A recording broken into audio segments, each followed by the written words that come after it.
வணக்கம். சுப்ரீம் செய்திகளுக்காக இரா செல்வமணி. இன்றைய முதன்மை செய்திகள். புதுச்சேரி முழுவதும் நடைபெற்ற ஆபரேஷன் திரிசூலம் திட்டத்தின் கீழ் 50க்கும் மேற்பட்ட ரவுடிகளை ஒரே நாளில் அதிரடியாக கைது செய்த போலீசார். 400க்கும் மேற்பட்ட ரவுடிகளின் வீடுகளில் விடியற்காலை முதல் போலீசார் அதிரடியாக சோதனை. புதுச்சேரியில் தம்பி செய்த கொலைக்கு பழிக்கு பழியாக ட்ரம்ஸ் இசை கலைஞரான அப்பாவி அண்ணனை இருசக்கர வாகனத்தில் விரட்டிச் சென்று வெட்டி கொலை செய்த 6 பேர் கொண்ட கும்பலை போலீசார் கைது செய்தனர். புதுச்சேரி துணைநிலை ஆளுநர் கைலாஷ்நாதன் முழு நேர அரசியல்வாதியாக மாறிவிட்டார். விதிமுறைகளை மீறிய அவரின் செயல்பாடுகள் குறித்து நீதிமன்றத்தை நாட உள்ளதாகவும் தகவல். முன்னாள் முதலமைச்சர் நாராயணசாமி பேட்டி. சர்வதேச கடற்கரை தூய்மை தினம். இந்திய கடலோர காவல்படை வீரர்களின் சாகச நிகழ்ச்சிகளுடன் நடைபெற்ற தூய்மை பணியினை புதுச்சேரி துணைநிலை ஆளுநர் கைலாஷ்நாதன் தொடங்கி வைத்தார். புதுச்சேரியில் பள்ளிக்கு சென்ற தனது பேரனை கடத்திச் சென்றவர்கள் மீது காவல்துறை வழக்கு பதிவு செய்து நடவடிக்கை எடுக்க கோரிக்கை. பாதிக்கப்பட்ட முதியவர் பேர குழந்தைகளுடன் டிஜிபியிடம் புகார்.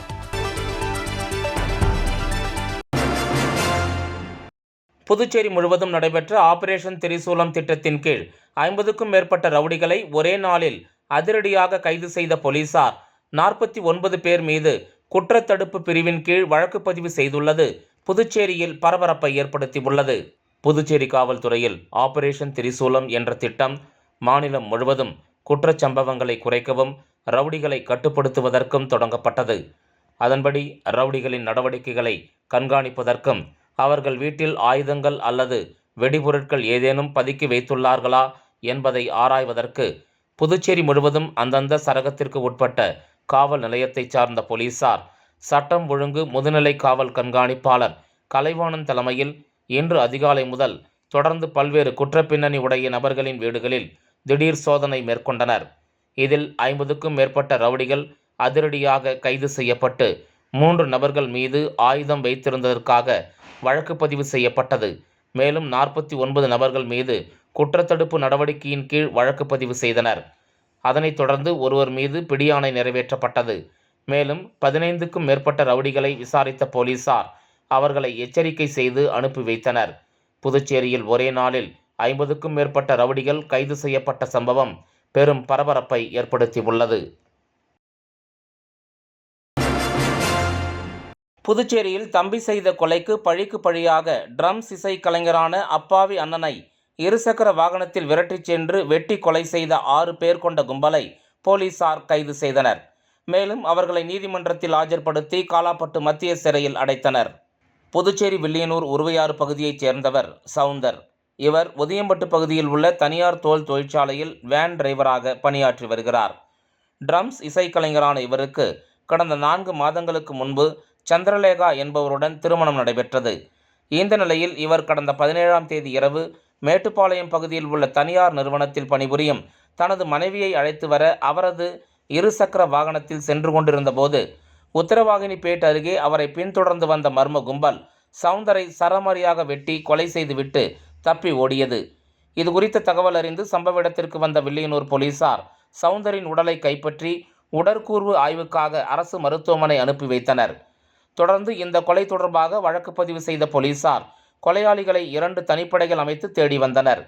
மேலும் கொலை நடைபெற்ற இடத்தை சுற்றியுள்ள சிசிடிவி காட்சிகளை கொண்டு விசாரணை மேற்கொண்டதில் இக்கொலை சம்பவத்தில் உருவையாறு பேட் பகுதியைச் சேர்ந்த வித்யாசாகர், விக்கி, விக்னேஷ், மணிபாரதி, உருளையன்பேட்டை பகுதியைச் சேர்ந்த மணியழகன், திப்ராயப்பேட்டை பகுதியைச் சேர்ந்த தினேஷ், லாஸ்பேட்டை பகுதியைச் சேர்ந்த யோகேஸ்வரன் ஆகிய 6 பேர் கொண்ட கும்பல் என தெரிய வந்ததை தொடர்ந்து தமிழக பகுதியில் பதுங்கி இருந்தவர்களை தனிப்படை போலீசார் சுற்றி வளைத்து கைது செய்து அவர்களிடமிருந்து 6 செல்போன் மற்றும் சிம் கார்டு ஆகியவற்றை பறிமுதல் செய்து விசாரணை மேற்கொண்டனர்.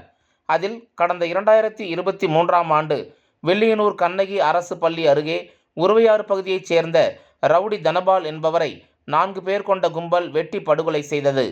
அந்த கொலை வழக்கில் தற்பொழுது கொலை செய்யப்பட்டுள்ள ட்ரம்ஸ் இசைக்கலைஞரான சவுந்தரின் தம்பி ரவுடி ஜீவாதான் முக்கிய காரணம் என்றும் அவ்வழக்கில் சிறைக்கு சென்றவர் பிணையில் வெளியே வந்து தலைமறைவாக இருந்துள்ளார். இந்த நிலையில் தனது கூட்டாளியான தனபாலை கொலை செய்துவிட்டு ஜீவா சுதந்திரமாக பெங்களூரு உள்ளிட்ட பல்வேறு பகுதிகளில் சுற்றித் திரிவது ரவுடி தனபால் கூட்டாளிகளுக்கு ஆத்திரத்தை ஏற்படுத்தியுள்ளது. இதனால் ஜீவாவை தீர்த்து கட்ட பல்வேறு சதித்திட்டங்கள் தீட்டி வந்தனர். ஆனால் ஜீவா தொடர்ந்து தலைமறைவாகவே இருந்துள்ளார்.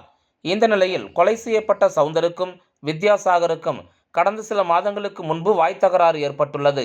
இதில் சவுந்தர் தனது தம்பி ஜீவாவிடம் கூறி வித்யாசாகரை கொலை செய்து விடுவதாக மிரட்டியதாக கூறப்படுகிறது. இந்த நிலையில் ஜீவா இருக்கும் தைரியத்தில் சவுந்தர் பேசியது வித்யாசாகருக்கு மேலும் ஆத்திரத்தை ஏற்படுத்தியுள்ளது.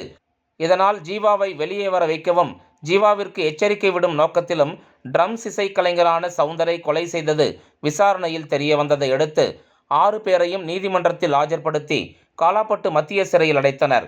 மேலும் கொலை செய்யப்பட்ட சவுந்தர் மீது காவல் நிலையங்களில் எந்தவித குற்ற வழக்குகளும் இல்லாத நிலையில் தம்பி செய்த கொலைக்காக அப்பாவி அண்ணனை தீர்த்து கட்டியுள்ளது விசாரணையில் தெரிய வந்துள்ளது என்பது குறிப்பிடத்தக்கது. புதுச்சேரி துணைநிலை ஆளுநர் கைலாஷ்நாதன் முழு நேர அரசியல்வாதியாக மாறிவிட்டார் என்றும் விதிமுறைகளை மீறிய அவரின் செயல்பாடுகள் குறித்து நீதிமன்றத்தை நாட உள்ளதாகவும் முன்னாள் முதலமைச்சர் நாராயணசாமி தெரிவித்துள்ளார். புதுச்சேரியில் உள்ள தனது இல்லத்தில் செய்தியாளர்களை சந்தித்த முன்னாள் முதலமைச்சர் நாராயணசாமி மென்பொருளை பயன்படுத்தி வாக்காளர் பட்டியலில் தில்லுமுள்ளு செய்து மோடி அரசு பாராளுமன்ற தேர்தல் மற்றும் சட்டமன்ற தேர்தல்களில் ஆட்சியை பிடித்துள்ளனர் என ராகுல் குற்றஞ்சாட்டியும் அதற்கு பிரதமர் அமித்ஷா மழுப்பலாக பேசி வருகின்றனர் என்றும் இதற்கு மக்கள்தான் பதிலடி கொடுக்க வேண்டும் என கூறினார். மேலும் முதலமைச்சர் ரங்கசாமி அரசு ஆட்சியில் அமர்ந்த பிறகு 2021-2025 வரை கடன் தொகை ரூபாய் 4500 கோடியாக உயர்ந்துள்ளது என்றார். மத்திய அரசிடமிருந்து வாங்கிய கடன் கடந்த காங்கிரஸ் ஆட்சியில் ரூபாய் 9400 கோடியாக இருந்த கடன் தற்போது ரூபாய் 13084 கோடியாக உயர்ந்துள்ளதாகவும் புதுச்சேரியில் நடந்த சட்டமன்ற கூட்டத்தொடரில் திமுக காங்கிரஸ் எம்எல்ஏக்களை கூண்டோடு இந்த அரசு வெளியேற்றியது கண்டிக்கத்தக்கது என்றார். மோடி ஆட்சியில் பாராளுமன்றத்தில் ஜனநாயகம் படுகொலை செய்யப்படுகிறதோ அதேபோல எங்கு ரங்கசாமி தலைமையிலான என்ஆர் காங்கிரஸ் பாஜக ஆட்சியில் சட்டமன்ற ஜனநாயக படுகொலை நடக்கிறது என்றும் எதிர்க்கட்சிகளின் குரல் வலையை நெரிக்கின்ற வகையில் அவசரமாக சட்டமன்றத்தை முடித்துள்ளனர் என தெரிவித்தார். தொடர்ந்து பேசிய முன்னாள் முதலமைச்சர் நாராயணசாமி பெருந்தலைவர் காமராஜர் அப்பழுக்கற்றவர், நிர்வாக திறமை உள்ளவர், மக்களுக்காக தன்னை அர்ப்பணித்து கொண்டு மதுவிலக்கு கொண்டு வந்து அமல்படுத்தியவர், கல்வித்துறையை வளர்த்தவர், தமிழகத்தை வளர்ச்சி பாதையில் கொண்டு சென்றவர். ஆனால் வீதிக்கு வீதி ரெஸ்டோ பார்களை திறந்துவிட்டு பெருந்தலைவர் காமராஜர் ஆட்சி என்று ரங்கசாமி கூறுவதை நிறுத்தி கொள்ள வேண்டும். அவரது பெயரை உச்சரிக்கவே ரங்கசாமிக்கு அருகதை இல்லை என்றார் நாராயணசாமி.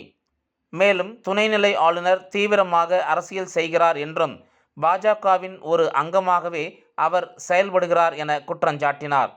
ஏற்கனவே தமிழிசை சவுந்தரராஜன் இங்கு என்ன செய்தாரோ அதைத்தான் தற்போது துணைநிலை ஆளுநர் கைலாஷ்நாதனும் செய்கிறார் என்றும் துணைநிலை ஆளுநர் முழு நேர அரசியலை இப்போது செய்கிறார். பாஜக சார்பில் நடைபெற்ற பிரதமர் பிறந்தநாள் விழாக்களிலும் பாகூரில் முன்னாள் வனத்துறை அதிகாரி சத்தியமூர்த்தி நடத்திய பிரதமர் பிறந்தநாள் விழாவிலும் துணைநிலை ஆளுநர் கைலாஷ்நாதன் கலந்து கொண்டுள்ளார். இது தவறு. எந்த விதி அவருக்கு இடம் கொடுத்துள்ளது?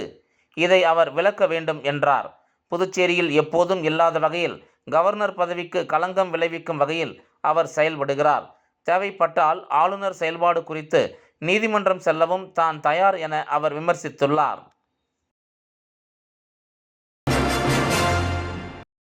சர்வதேச கடற்கரை தூய்மை தினத்தை முன்னிட்டு இந்திய கடலோர காவல்படை வீரர்களின் சாகச நிகழ்ச்சிகளுடன் நடைபெற்ற தூய்மை பணியினை புதுச்சேரி துணைநிலை ஆளுநர் கைலாஷ்நாதன் தொடங்கி வைத்தார்.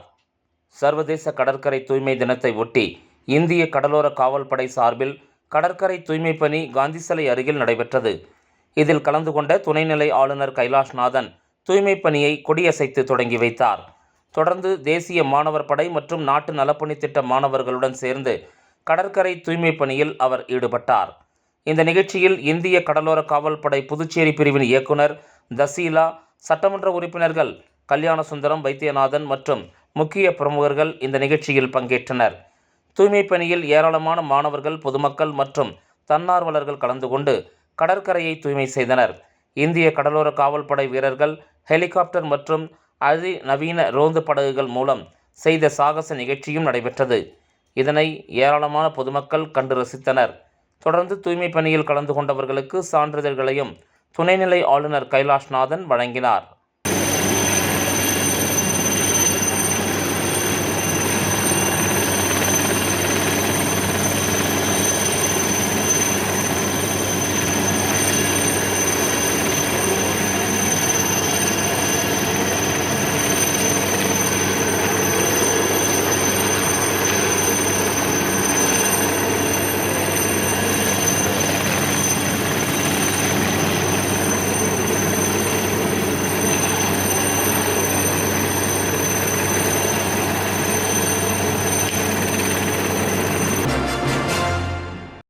புதுச்சேரியில் பள்ளிக்கு சென்ற தனது பேரனை கடத்திச் சென்றவர்கள் மீது காவல்துறை வழக்கு பதிவு செய்து நடவடிக்கை எடுக்க கோரி பாதிக்கப்பட்ட முதியவர் பேர குழந்தைகளுடன் டிஜிபியிடம் புகார் மனு அளித்த சம்பவம் பரபரப்பை ஏற்படுத்தியுள்ளது. புதுச்சேரி டிஎன் பாளையம் பகுதியைச் சேர்ந்தவர் நிலவழகன். இவருடைய மனைவி கடந்த சில ஆண்டுகளுக்கு முன்பு இறந்துவிட்ட நிலையில் 2 மகன்கள் தந்தை நிலவழகன் மற்றும் தாத்தா கனகராஜ் பராமரிப்பில் டிஎன் பாளையம் பகுதியில் வசித்து வந்துள்ளனர். இந்த நிலையில் நிலவழகனின் மூத்த மகன் சாய் மாதவ் அபிஷேகப்பாக்கம் பகுதியில் உள்ள ஆரம்ப பள்ளியில் படித்து வந்த நிலையில் கடந்த 3ஆம் தேதி மாலை தனது பேரனை பள்ளியில் இருந்து அழைத்து வருவதற்காக சென்ற தாத்தா கனகராஜை மர்ம நபர்கள் ஆபாசமான வார்த்தைகளால் திட்டி அவரை கடுமையாக தாக்கி சிறுவன் சாய் மாதாவை கடத்திச் சென்று விட்டதாக கூறப்படுகிறது. இது தொடர்பாக கனகராஜ் தவளக்குப்பம் காவல் நிலையத்தில் அளித்த புகாரின் பேரில் போலீசார் சிறுவனை அபிஷேகப்பாக்கம் பகுதியில் உள்ள ஒரு வீட்டில் இருந்து மீட்டுள்ளனர். மேலும் போலீசார் நடத்திய விசாரணையில் சிறுவனின் தாய்மாமா மற்றும் தாய்வழி உறவினர்கள் சிறுவனை வளர்ப்பதற்காக கடத்திச் சென்றதாக கூறப்படுகிறது. இதனிடையே போலீசார் தற்போது சிறுவனை மீட்டுள்ள நிலையில் இதுகுறித்து புகார் அளித்தும் இதுவரை தவளக்குப்பம் காவல் நிலைய போலீசார் சிறுவனை கடத்திச் சென்றவர்கள் மீது வழக்கு பதிவு செய்யவில்லை என்றும் எதிர்காலத்தில் தங்களுக்கும் சிறுவனுக்கும் பாதுகாப்பு இல்லை என கூறி கனகராஜ் தனது மகன் நிலவழகன் மற்றும் பேரப்பிள்ளைகளுடன் டிஜிபி அலுவலகத்தில் புகார் மனு அளித்தார். மேலும் தனது பேரனை கடத்திச் சென்றவர்கள் மீது உடனடியாக வழக்கு பதிவு செய்து நடவடிக்கை எடுக்க வேண்டும் எனவும் அவர் வலியுறுத்தினார். எஸ்பிகிட்ட கம்ப்ளைண்ட் கொடுத்துருக்குறேன். இதை கொடுத்துக்கிறேன் பாருங்க. இதை கொடுத்ததுக்கு அவங்க என்ன சொன்னாங்க, கூப்பிட்டு உங்களுக்கு இன்னும் கொஞ்ச நாளுக்குள்ள உங்களுக்கு சரியான தீர்வு காணுவாங்க, நீங்கள் போங்க, அதுக்கு என்ன ஆக்ஷன் எடுக்க சொல்லிட்டேன் நான், நீங்கள் போங்க. அது வரைக்கும் இன்னார் வரைக்குமே இல்லாமல் வருது. 17ஆம் தேதி என்னை கூப்பிட்டாங்க, ஏங்க எஃப்ஐஆர் கைது பண்ணு வாங்கன்னு கூப்பிட்டாங்க. அங்கே போனால் அந்த கம்ப்ளைண்ட் கொடுத்தீங்களே நேற்று கம்ப்ளைண்ட் அந்த 4ஆம் தேதி கொடுத்தீங்களே அந்த கம்ப்ளைண்ட்டை மாற்றி எழுதி கொடுங்க, அப்போ தான் உங்களுக்கு அந்த எஃப்ஐஆர் போட முடியும். இல்லை சார், நான் கொடுத்த கம்ப்ளைண்ட் நாங்கள் வந்து எஸ்பி ஆஃபீஸில் கொடுத்துட்ட கம்ப்ளைண்ட், அதனால் நான் இதை மாற்றி கொடுக்க முடியாது, அதனால் இதே கம்ப்ளைண்ட் எனக்கு எஃப்ஐஆர் போட்டு கொடுங்க. இந்த கம்ப்ளைண்ட்டான போடுற மாதிரி தான் உங்கள் பேரில் எஃப்ஐஆர் போட்டு உங்களை அரெஸ்ட் பண்ணுவேன். மாற்றி கொடுக்குற மாதிரி தான் உங்கள் பேரில் எஃப்ஐஆர் இல்லாமல் நான் கம்ப்ளைண்ட் எஃப்ஐஆர் போடுவேன் அப்படின்னு எஸ்ஐ சிவகுருநாதன் கேட்டார். பக்கத்தில் ஏட்டு இருக்கிறாரு வாழமணி, அவர் கம்முன்னு தான் நின்றுக்கிற அவசரம், அதுக்கு எந்த ஒரு இதுவும் சொல்லலை, அப்படியே நின்றுந்தாங்க. அவர் நான் சொன்னேன் இந்த கம்ப்ளைண்ட் கொடுக்குற மாதிரி இருந்தால் எஃப்ஐஆர் போடுங்க, இல்லைன்னா எனக்கு தேவையில்லைன்னு சொல்லிட்டு நான் கிளம்பி வெளியில் வந்துட்டேன். அவ்வளோதான் சார். இன்றைக்கி நைட்டு ஒரு 9 மணிக்காக வீட்டுக்கு வந்து நீங்கள் கொடுத்த கம்ப்ளைண்ட்டுங்க எஃப்ஐஆர் போட்டேன், இதில் கையெழுத்து போடுங்க. இப்போ சார் எனக்கு படிக்க தெரியாது, நீங்கள் என்ன படிச்சுக்காரங்க, அதெல்லாம் ஒன்றும் இல்லைங்க, நீங்கள் வந்து ஸ்டேஷன் வந்து பாருங்கள், நீங்கள் கொடுத்த கம்ப்ளைண்ட் அப்படியே தான் இருக்குன்னு. ஆனால் இப்போ போய் பார்த்தா 17ஆம் தேதி கம்ப்ளைண்ட் கொடுத்த மாதிரி எனக்கு எஃப்ஐஆர் காப்பி போட்டு கொடுக்குறாங்க. இதை எஃப்ஐஆர் காப்பி வாங்கி இருக்குது கிடையாது. இப்போ அங்கே போயிட்டு நான் என்ன பண்ணிக்கிறப்ப எஸ்எஸ்பி டிஎஸ்பி கம்ப்ளைண்ட் கொடுத்துக்கிறேன். நாங்கள் உங்களுக்கு கேட்டு சொல்கிறாங்க, நீங்கள் வீட்டுக்கு போங்கன்னு சொல்லிட்டாங்க, அதோட நான் திரும்பி வந்துருக்கிறேன். இந்த புள்ளியை பாருங்கள், இந்த புள்ளையை கடத்தின போயிட்டு இந்த புள்ள தான். போதைப்பொருள் ஒழிப்பு மற்றும் ஹெல்மெட் அணிவதன் அவசியம் குறித்து சிபிசிஐடி போலீசார் பங்கேற்ற விழிப்புணர்வு பேரணி புதுச்சேரியில் நடைபெற்றது. சேவா பக்வாடா 2025 நிகழ்ச்சிகளின் ஒரு பகுதியாக சிபிசிஐடி போலீசார் பங்கேற்ற போதைப்பொருள் ஒழிப்பு விழிப்புணர்வு இருசக்கர வாகன பேரணி கடற்கரை சாலையில் நடைபெற்றது. கடற்கரை சாலை காந்தி சிலையிலிருந்து புறப்பட்ட இந்த விழிப்புணர்வு பேரணி முக்கிய வீதிகளின் வழியாக சென்றது. அதாவது அதிதி ஹோட்டல், ராஜா தியேட்டர், பாலாஜி தியேட்டர், ராஜீவ்காந்தி சதுக்கம், இந்திராகாந்தி சதுக்கம், நெல்லித்தோப்பு சந்திப்பு, பழைய பேருந்து நிலையம், சோனாம்பாளையம் சந்திப்பு, பார்க், கெஸ்ட் ஹவுஸ் மற்றும் நிறைவாக காந்தி சிலையில் நிறைவடைந்தது. இந்த நிகழ்ச்சி பொதுமக்களுக்காக, குறிப்பாக இளைஞர்களிடையே போதைப் பொருட்கள் பழக்கத்தின் தீமைகள் குறித்த விழிப்புணர்வை ஏற்படுத்துவதையும், ஹெல்மெட் அணிந்து இருசக்கர வாகனம் ஓட்டும் பாதுகாப்பு பழக்கத்தை ஊக்குவிப்பதையும் நோக்கமாக கொண்டது என்பது குறிப்பிடத்தக்கது. கூனிமுடக்கு பகுதியில் அமைந்துள்ள ஆதி கைலாசநாதர் தியான திருக்குடலில் தேய்பிறை பிரதோஷ வழிபாடு நடைபெற்றது. புதுச்சேரி மாநிலம் கூனிமுடக்கிலிருந்து காட்டேரிக்குப்பம் செல்லும் பாதையில் தமிழக பகுதியான வழுதாவூர் சேரன் நகர் பகுதியில் எழுந்தருளியிருக்கும் ஆதி கைலாசநாதர் தியான திருக்குடிலில் நேற்று மாலை வெள்ளிக்கிழமை தேய்பிறை பிரதோஷ வழிபாடு நடைபெற்றது. முன்னதாக சாமிக்கு பால், தயிர், இளநீர், சந்தனம், விபூதி, பஞ்சாமிர்தம், பன்னீர் உள்ளிட்ட பல்வேறு திரவியங்களால் அபிஷேகம் செய்யப்பட்டது. தொடர்ந்து உலக நன்மை வேண்டி நடைபெற்ற கூட்டு வழிபாட்டில் திரளான பக்தர்கள் கலந்து கொண்டனர். இதனைத் தொடர்ந்து சாமிக்கு பூஜைகள் செய்யப்பட்டு மகா தீப ஆராதனை காண்பிக்கப்பட்டது. இதில் பக்தர்கள் திரளானோர் கலந்து கொண்டு சாமி தரிசனம் செய்தனர். தொடர்ந்து விழாவில் கலந்து கொண்ட பொதுமக்கள் அனைவருக்கும் அன்னதானம் வழங்கப்பட்டது. இதனைத் தொடர்ந்து சிவலிங்கம் சுவாமிக்கு எதிரில் நந்திக்கு பதிலாக அமைந்துள்ள பீடத்தில் பக்தர்கள் அமர்ந்து தியானம் மேற்கொண்டு இறையருளை பெற்றனர். பிரதோஷ வழிபாட்டுக்கான ஏற்பாட்டினை ஆனந்த் ஷோபா குடும்பத்தினர் மற்றும் ஆதி கைலாசநாதர் தியான திருக்குடலின் நிர்வாகிகள் சிறப்பான முறையில் செய்திருந்தனர்.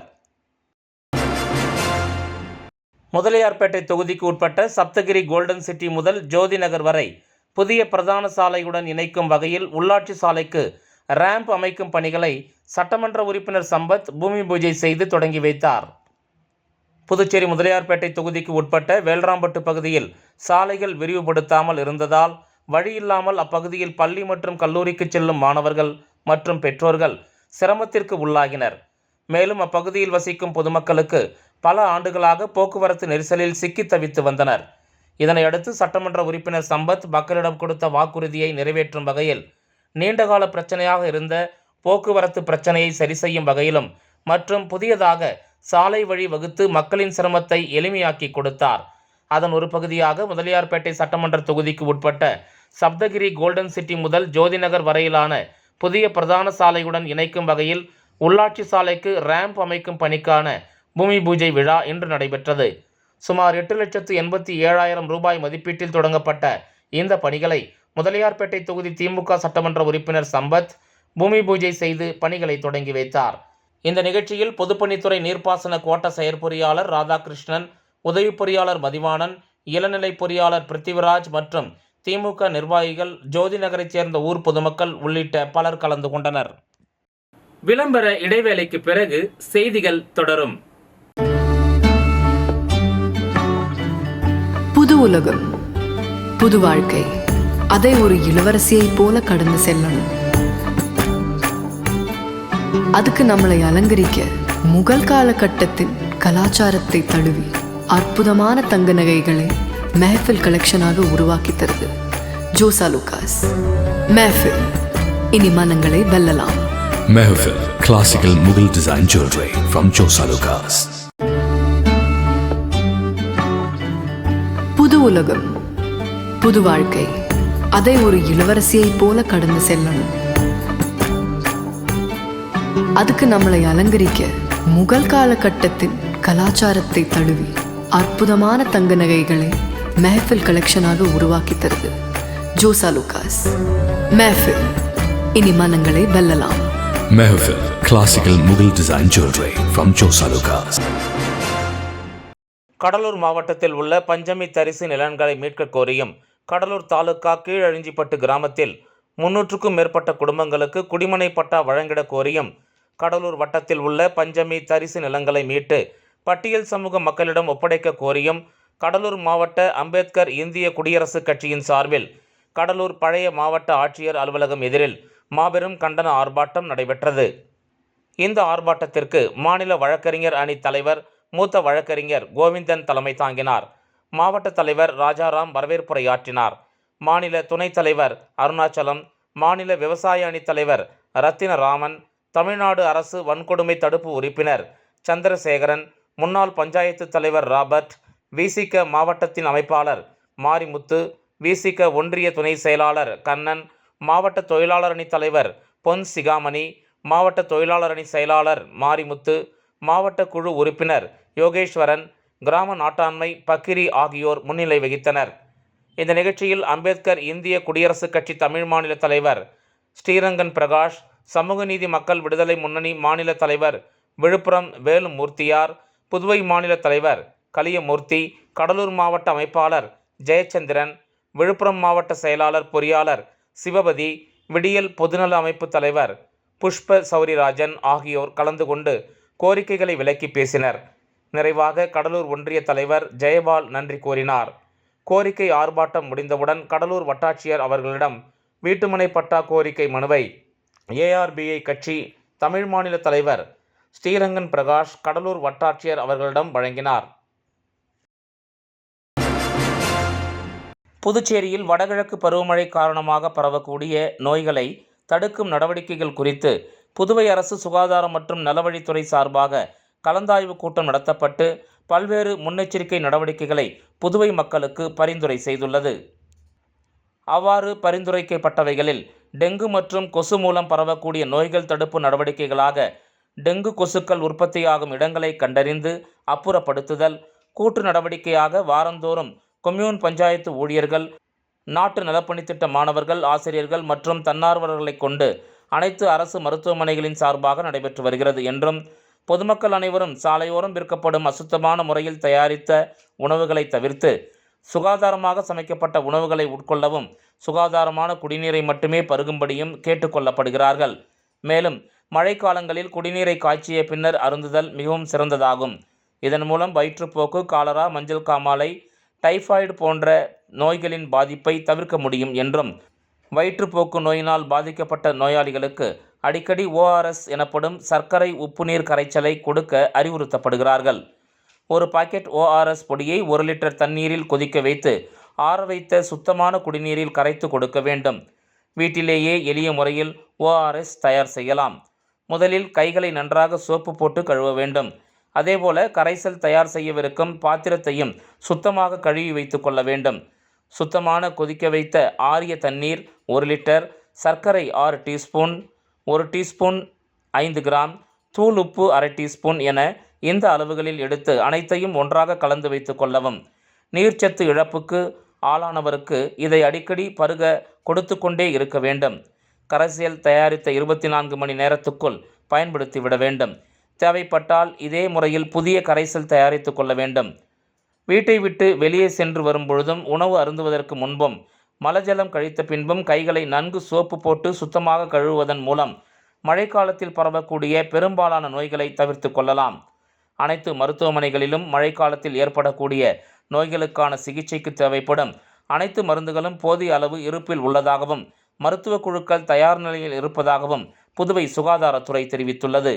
டெங்கு காய்ச்சல் உருவாக்கும் ADS வகையான கொசுக்கள் பகல் நேரத்தில் கடிப்பதால் அலுவலகம் மற்றும் பள்ளிகளுக்கு செல்பவர்கள் கொசு கடிக்காத வண்ணம் பாதுகாப்பாக இருப்பது அவசியம். மேலும் ஜன்னல்களில் வலைகள், கொசு விரட்டி, மூலிகை கொசு விரட்டிகள் முதலானவைகளை பயன்படுத்துவதன் மூலம் உடனே கொசு வராமல் தடுக்கலாம். டெங்கு நோய் உருவாக்கும் கொசுக்கள் மனிதர்களால் உருவாக்கப்பட்ட தண்ணீர் தேங்கும் பொருட்களை அப்புறப்படுத்தும் நிகழ்வு மூலமாகவே வாரம் ஒருமுறை வீடுகளை சுத்தப்படுத்தி உலர் தினம் கடைபிடிப்பதன் மூலம் கொசு புழுவின் வளர்ச்சியை தடைப்படுத்தி இதன் மூலமாக டெங்கு பரவுவதை தடுக்க இயலும். ஆகவே சுத்தமான கைகள், சுத்தமான குடிநீர், சுத்தமான உணவு, சுத்தமான சுற்றுப்புறம் என்பதில் கவனம் செலுத்தி மக்கள் விழிப்புணர்வுடன் வடகிழக்கு பருவமழை காலத்தில் மழை காரணமாக பரவக்கூடிய நோய்களை பரவாமல் மேற்கூறிய அனைத்து தடுப்பு நடவடிக்கைகளில் ஒத்துழைப்பு தந்து அவர்களையும் தங்களை சுற்றி உள்ளவர்களையும் பாதுகாக்க புதுவை அரசுக்கு ஒத்துழைப்பு தரும்படி கேட்டுக்கொள்ளப்படுகிறார்கள். புதுவை சுகாதாரம் மற்றும் குடும்ப இயக்குனர் டாக்டர் சேவ்வேல் இச்செய்தி குறிப்பினை வெளியிட்டுள்ளார்.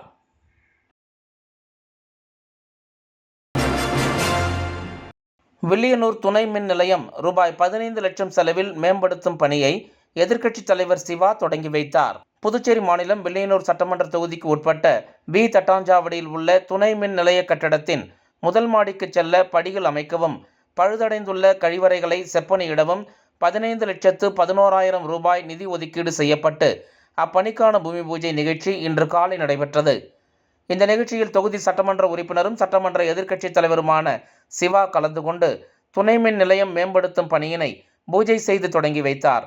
இதில் செயற்பொறியாளர்கள் சந்திரகுமார், ராஜஸ்ரீ, இளநிலை பொறியாளர்கள் கோப்பெருந்தேவி, ராமச்சந்திரன் மற்றும் திமுக தொகுதி செயலாளர் மணிகண்டன், பொதுக்குழு உறுப்பினர்கள் ராமசாமி, செல்வநாதன், தர்மராஜ், அவைத்தலைவர் ஜலால், வர்த்தக அணி அமைப்பாளர் ரமணன், சிறுபான்மை பிரிவு அமைப்பாளர் ஹாலித், வர்த்தக துணை அமைப்பாளர் சரவணன், விவசாய அணி துணை அமைப்பாளர்கள் ராமதாஸ், கோபி, காசிநாதன், தோமுச தலைவர் அங்காளன், இலக்கிய அணி துணை அமைப்பாளர் கலிமுல்லா, ஆதிதிராவிடர் அணி துணைத் தலைவர் கதிரவன், தொகுதி துணை செயலாளர்கள் உட்பட கட்சி நிர்வாகிகள் பலர் கலந்து கொண்டனர்.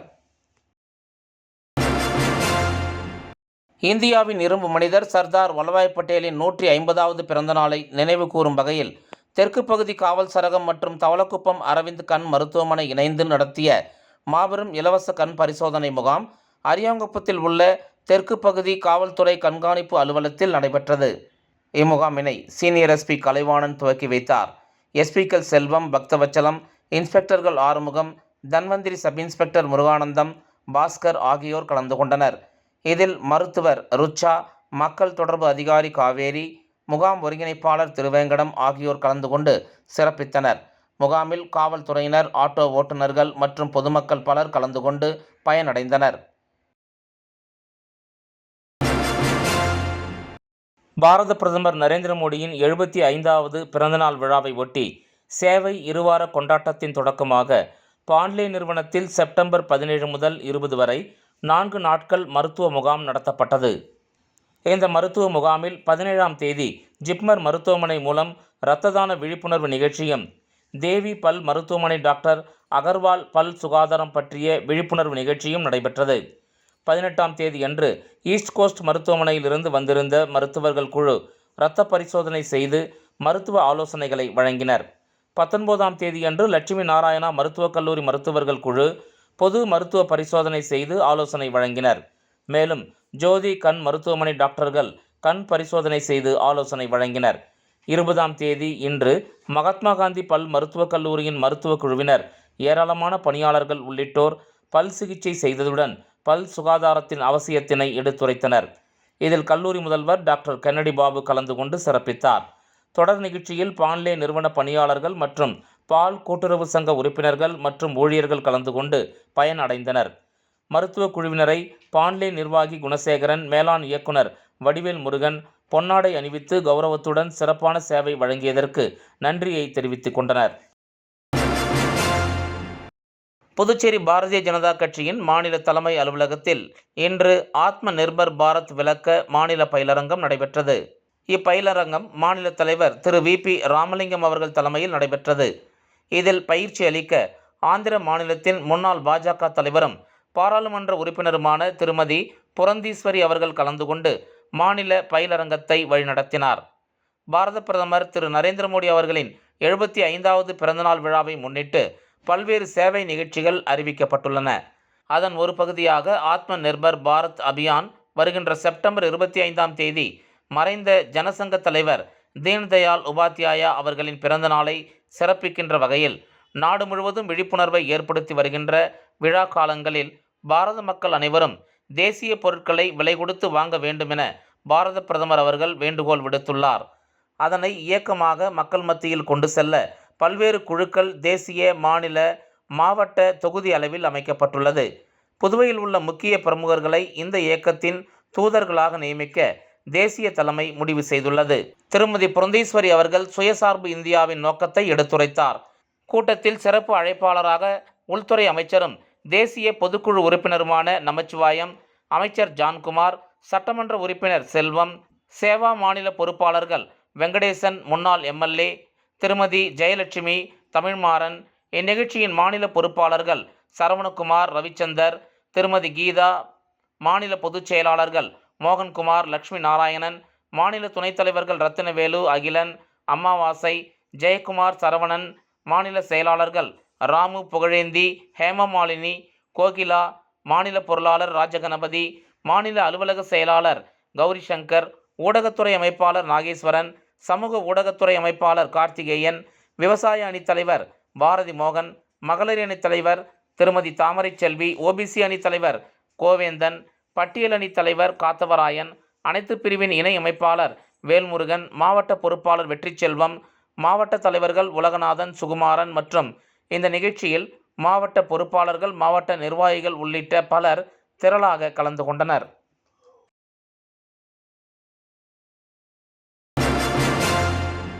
திருபுவனை தொகுதியில் ஜேசிஎம் மக்கள் மன்றத்தின் சார்பில் கழிவுநீர் வாய்க்கால் தூர்வாரும் பணியை அங்காளன் எம்எல்ஏ தொடங்கி வைத்தார். புதுச்சேரி திருபுவனை சட்டமன்ற தொகுதிக்கு உட்பட்ட பகுதிகளில் கழிவுநீர் வாய்க்கால்களை ஜேசிபி மூலம் தூர்வாரும் பணியை அங்காளன் எம்எல்ஏ தொடங்கி வைத்தார். புதுச்சேரியில் ஜேசிஎம் மக்கள் மன்றம் பல்வேறு பகுதிகளில் மக்களுக்கான நலத்திட்ட பணிகளை மேற்கொண்டு வருகிறது.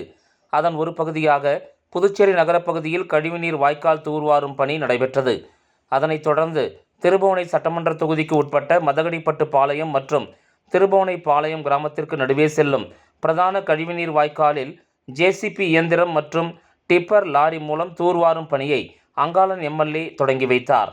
மழைக்காலம் தொடங்க உள்ள நிலையில் கழிவுநீர் வாய்க்கால் தூர்வாரப்படாமல் தேங்கி கிடக்கும் பிளாஸ்டிக் குப்பைகளால் கொசு தொல்லை அதிகம் இருந்து வந்தது. இந்த நிலையில் தொகுதி எம்எல்ஏ அங்காளன் இன்று கழிவுநீர் வாய்க்கால் தூர்வாரும் பணியை தொடங்கி வைத்தார். ஜேசிஎம் மக்கள் மன்றம் மேற்கொண்ட இப்பணியை அப்பகுதி மக்கள் பாராட்டி நன்றி தெரிவித்தனர். இந்த நிகழ்ச்சியில் ஜேசிஎம் மக்கள் மன்ற திருபுவனை தொகுதி நிர்வாகிகள், அங்கத்தினர்கள் மற்றும் பொதுமக்கள் உள்பட பலர் கலந்து கொண்டனர். இந்த கழிவுநீர் வாய்க்கால் தூர்வாரும் பணியை திருபுவனை தொகுதிக்கு உட்பட்ட பல்வேறு இடங்களில் மேற்கொள்ளப்பட உள்ளது என்பது குறிப்பிடத்தக்கது. புதுவை கல்வித்துறை சார்பில் குராஷ் தற்காப்பு கலை வீரர்கள் தேசிய போட்டிக்கு தேர்வு செய்யப்பட்டனர். தேசிய அளவிலான சாம்பியன்ஷிப் போட்டியில் பங்கேற்கும் புதுச்சேரி குராஷ் தற்காப்பு கலை வீரர்கள் தேர்வு செய்யப்பட்டுள்ளனர். மத்திய அரசு சார்பில் தேசிய அளவில் பள்ளிகளுக்கு இடையிலான 69வது குராஷ் தற்காப்பு கலை சாம்பியன்ஷிப் போட்டிகள் உத்தரப்பிரதேச மாநிலத்தில் நடைபெறவுள்ளது. இப்போட்டிகளில் புதுச்சேரி அரசு சார்பில் பங்கேற்கும் வீரர் வீராங்கனைகள் தேர்வு செய்யப்பட்டனர். இத்தேர்வு லாஸ்பேட்டை பல்நோக்கு அரங்கில் நடைபெற்றது. இதில் பிரசிடென்ட் பள்ளி, ஆதித்யா பாரதிதாசன் பள்ளி, ஆதித்யா பள்ளி, Honest Knight Riders, Alankuppam Isaiyambalam பள்ளி, சஞ்சீவி நகர் விஜயாஞ்சலி வித்யாலயா பள்ளி, ஆலங்குப்பம் பாவேந்தர் பள்ளி உள்ளிட்ட பல்வேறு அரசு மற்றும் தனியார் பள்ளிகளைச் சேர்ந்த 100க்கும் மேற்பட்ட வீரர் வீராங்கனைகள் பங்கேற்றனர். கல்வித்துறையின் விளையாட்டு பிரிவு பொறுப்பாளர் ரவிக்குமார், இந்திய பள்ளி விளையாட்டு கூட்டமைப்பு புதுச்சேரி பொறுப்பாளர் பிரகாஷ், உடற்கல்வி ஆசிரியர்கள் ராஜாமணி, பாரதிதாசன், ஆனந்தராஜ், ஆசிரியை சிவமதி ஆகியோர் வீரர் வீராங்கனைகளை தேர்வு செய்தனர். தேர்வு செய்யப்பட்ட வீரர்கள் தேசிய அளவிலான போட்டிகளில் அரசு சார்பாக பங்கேற்க உள்ளனர். இந்த நிகழ்ச்சிக்கான ஏற்பாடுகளை KAP குராஷ் சங்க பொதுச் செயலாளர் ராமமூர்த்தி, பயிற்சியாளர்கள் செய்திருந்தனர். மீண்டும் முதன்மை செய்திகள். புதுச்சேரி முழுவதும் நடைபெற்ற ஆபரேஷன் திரிசூலம் திட்டத்தின் கீழ் 50க்கும் மேற்பட்ட ரவுடிகளை ஒரே நாளில் அதிரடியாக கைது செய்த போலீசார். 400க்கும் மேற்பட்ட ரவுடிகளின் வீடுகளில் விடியற்காலை முதல் போலீசார் அதிரடியாக சோதனை. புதுச்சேரியில் தம்பி செய்த கொலைக்கு பழிக்கு பழியாக ட்ரம்ஸ் இசை கலைஞரான அப்பாவி அண்ணனை இருசக்கர வாகனத்தில் விரட்டிச் சென்று வெட்டி கொலை செய்த 6 பேர் கொண்ட கும்பலை போலீசார் கைது செய்தனர். புதுச்சேரி துணைநிலை ஆளுநர் கைலாஷ்நாதன் முழு நேர அரசியல்வாதியாக மாறிவிட்டார். விதிமுறைகளை மீறிய அவரின் செயல்பாடுகள் குறித்து நீதிமன்றத்தை நாட உள்ளதாகவும் தகவல். முன்னாள் முதலமைச்சர் நாராயணசாமி பேட்டி. சர்வதேச கடற்கரை தூய்மை தினம். இந்திய கடலோர காவல்படை வீரர்களின் சாகச நிகழ்ச்சிகளுடன் நடைபெற்ற தூய்மை பணியினை புதுச்சேரி துணைநிலை ஆளுநர் கைலாஷ்நாதன் தொடங்கி வைத்தார். புதுச்சேரியில் பள்ளிக்கு சென்ற தனது பேரனை கடத்தி சென்றவர்கள் மீது காவல்துறை வழக்கு பதிவு செய்து நடவடிக்கை எடுக்க கோரிக்கை. பாதிக்கப்பட்ட முதியவர் பேர குழந்தைகளுடன் DGPயிடம் புகார். இந்த செய்தி அறிக்கை இத்துடன் நிறைவு பெறுகிறது. வணக்கம்.